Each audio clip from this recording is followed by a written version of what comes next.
তোর মাওলা তোর আল্লাহ তোরে আর কতবার ডাকলে তুমি সিজদা দিবে?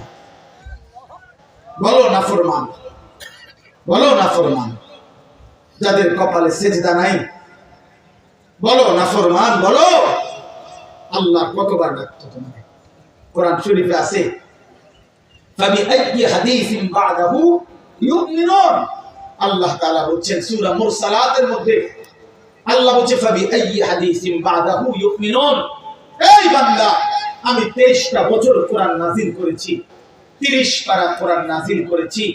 এই কোরআনের পৃষ্ঠাগুলো, পাতাগুলো, আয়াতগুলো নাযিল করতে করতে আমি আমার বন্ধুর রক্ত মাখা শরীর, তায়েফের রক্তাক্ত শরীর আমি সরিয়ে নিয়েছি।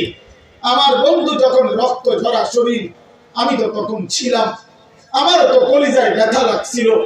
আমার বন্ধু তায়েফের রক্তে যখন ভেসেছে, কিন্তু আমি তো মেনে নিয়েছি। উহুদের দান দান শহীদ করা রক্ত বন্ধুর মেনে নিয়েছি। পেটে আমার বন্ধু 2টা ক্ষুধার কষ্টে পাথর ভাঙছে, আমি সেই পাথর বাঁধা ক্ষুধার কষ্ট মেনে নিয়েছি। বিনিময়ে আমি এই কোরআন নাযিল করলাম 23 বছর, 30 পারা কোরআন নাযিল করলাম। সর্বশ্রেষ্ঠ ফেরেশতা জিবরাইলকে দিয়ে নাযিল করাইলাম, সর্বশ্রেষ্ঠ রাসূল নবী মুহাম্মদের কাছে পাঠাইলাম।